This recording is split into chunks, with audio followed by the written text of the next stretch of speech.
So I shaped all these trees in to begin with some scratches and charcoal. And then I refined those designs a little bit.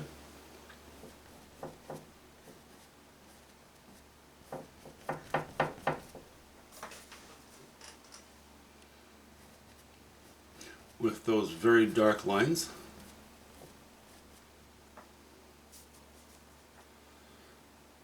What was it? The mixture of ultramarine blue and burnt sienna.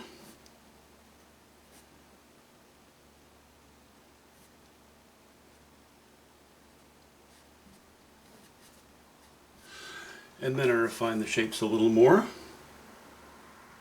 when I blocked in my colors. You know, actually painting these various shapes. And now I'm refining them again by painting around them. This is my second last chance to get it right. I'm pretty happy with them in general.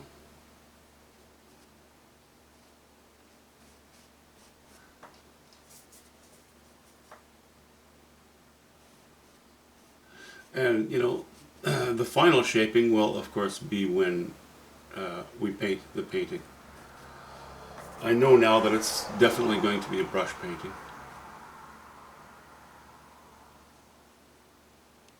Because my wash-in is quite accurate, you know, accurate enough to be to the point where, yeah, well, I don't have to do a lot of designing. It's not that loose a painting, it's not going to be.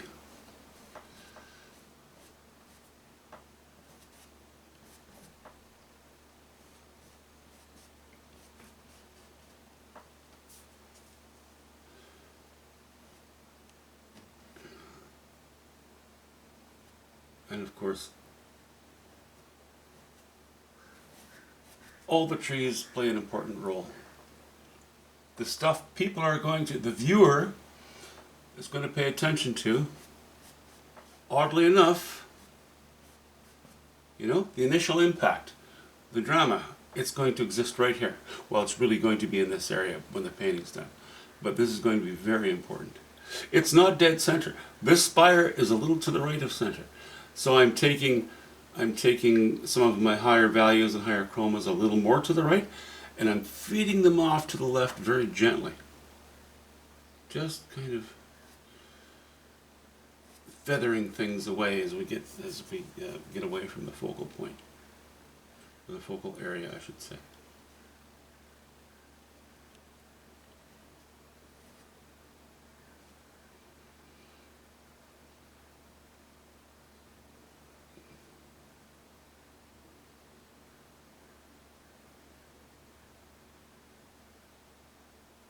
Okay.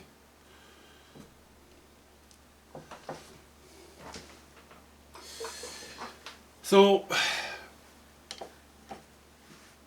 maybe what I should do is back the camera off, because I just like to explain something to you here briefly. It's not the most important thing, but it's worthy of consideration in the painting. And is that a little bit of paint that I can remove? Yes, it is. I don't want that bump there. You know, if it's a little knot in the warp and weft, then there's not much you can do about it. Well, you could, but that would compromise the strength of the canvas, so I won't do that.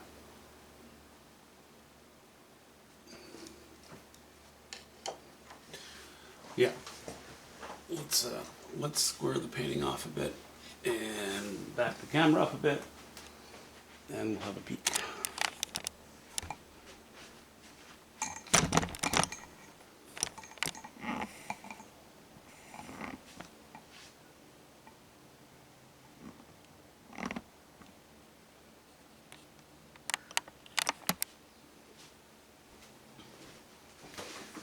Okay,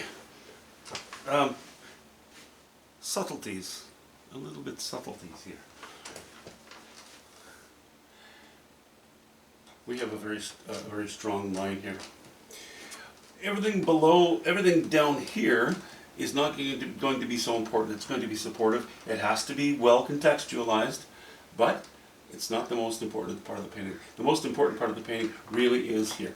Sort of central, but really a little bit to the left of central, right? Our focal area, our focal point will be debatable, and critics can debate it once the painting is finished. I'm not going to go there.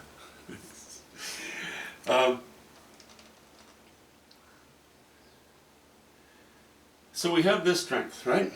So I wanted to oppose that within that plane, right? Within the sky and the background. So what do? We bring the sky off to the left. It lunges off to the left from this great strength, right? So coming from top to bottom, you would go, okay, down brings us here, and it'll bring us back a little bit. If it were a concentric circle, then the next line would be over here, and eventually over here. This is all so strong with foreground trunks that we don't have to worry about that sort of music, the rhythm. So I'm not going to worry about it. A little bit too thick there in places. I don't want ridges. Also, okay, so that general direction helps the painting. We have this sort of bump here, okay? I've used cobalt blue and raw umber in the sky to begin with, in the grayest area here and here. I got a little carried away. I got a little too much cobalt blue in here, so it appears to be quite green. That's fine. Not concerned. We'll deal with that when I actually lay the final painting in. But this helps to oppose this. This has a great deal of weight on it. It's not a whole bunch of branches shooting down, really. It kind of rises up, and then you have this inverted umbrella. So this helps to oppose that a little bit. Small stuff, but I think it still kind of aids, in general to the view.